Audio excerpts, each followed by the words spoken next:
देश का मीडिया सवाल शुरू कर दे, इस देश के शिक्षा मंत्री, इस देश के नेताओं से जो सत्ता पक्ष में बैठे हैं, एक शिक्षा मंत्री का 10 शिक्षा मंत्री के इस्तीफे हो जाएंगे। शिक्षा मंत्रालय के अंतर्गत आने वाली वो तमाम एजेंसियां जो पेपर लीक के लिए जिम्मेदार हैं, हजारों लाखों करोड़ों बच्चों की उम्मीदों को मार रहे हैं। हमारी लड़ाई उनसे है।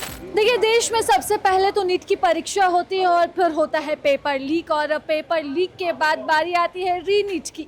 इस दरमियान जो भी घटनाक्रम हुए, जितने भी छात्रों ने आत्महत्याएं की, अब उन सभी आत्महत्याओं का जवाब कांग्रेस यहाँ पर मांग रही है और इसे लेकर अभियान की शुरुआत हो चुकी है। इमरान प्रतापगढ़ी राज्यसभा सांसद रांची पहुंचे और रांची में प्रेस कॉन्फ्रेंस करते हुए उन्होंने ये सवाल रखा और ये आवाज़ उठाई है कि आखिरकार धर्मेंद्र प्रधान इस्तीफा कब देंगे। हमने बातचीत की है राज्यसभा सांसद इमरान प्रतापगढ़ी से और जानना चाहा कि आखिरकार उनका ये रोष, उनका ये गुस्सा आखिरकार किसके खिलाफ था। जो शिक्षा को चौपट कर रहा है, जाहिर सी बात है, शिक्षा मंत्रालय के अंतर्गत आने वाली वो तमाम एजेंसियां जो पेपर लीक के लिए जिम्मेदार हैं, जो इस देश में हजारों लाखों करोड़ों बच्चों की उम्मीदों को मार रहे हैं, हमारी लड़ाई उनसे है। ऐसी कई लड़ाइयां कांग्रेस लड़ चुकी है, लेकिन अंत में जो है वो कुछ भी नहीं हो पाया। क्या लग रहा है इस बार आप लोगों ने अपना दायित्व तो सही से नहीं निभाया। इस देश का मीडिया सवाल शुरू कर दे, इस देश के शिक्षा मंत्री,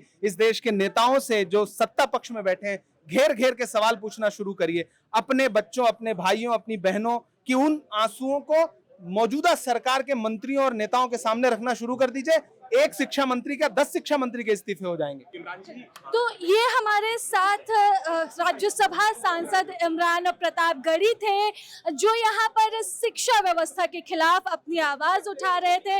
नीट पेपर लीक का ये मुद्दा जो है, ये अलग अलग राज्यों में घूमकर इस तरह से प्रेस कॉन्फ्रेंस कर रहे हैं और मांग यही है कि शिक्षा मंत्री का इस्तीफा हो। इसे लेकर 9 अगस्त को राहुल गांधी दिल्ली चलो अभियान भी कर रहे हैं और इसकी शुरुआत भी हो चुकी है। कोटा से जो है वो राहुल गांधी ने इस अभियान की शुरुआत की और अब जो है 9 अगस्त को इसका समापन होगा, जहां पर छात्रों के साथ छात्रों को एकजुट होने की यहाँ पर आवाज उठाई जा रही है और यही आह्वान है कांग्रेस का कि छात्र एकजुट हो और सवाल पूछे शिक्षा मंत्री से कि आखिरकार नीट का पेपर लीक कैसे हुआ। हमारा सवाल था कि ये गुस्सा जो है, ये नाराजगी एनडीए के खिलाफ है या फिर शिक्षा मंत्री के खिलाफ है, तो जवाब रहा ये लड़ाई जो है और ये नाराजगी सिस्टम के खिलाफ है। देखने वाली बात रहेगी कि छात्रों की ये आवाज और छात्रों के ये हक की बात जो है वो कितनी दूर तक जाती है। फिलहाल इस बातचीत में ही सहयोगी कुणाल के साथ मैं राजलक्ष्मी, प्रभात खबर से। प्रभातखबर.com, विश्वास वही, रफ्तार नहीं।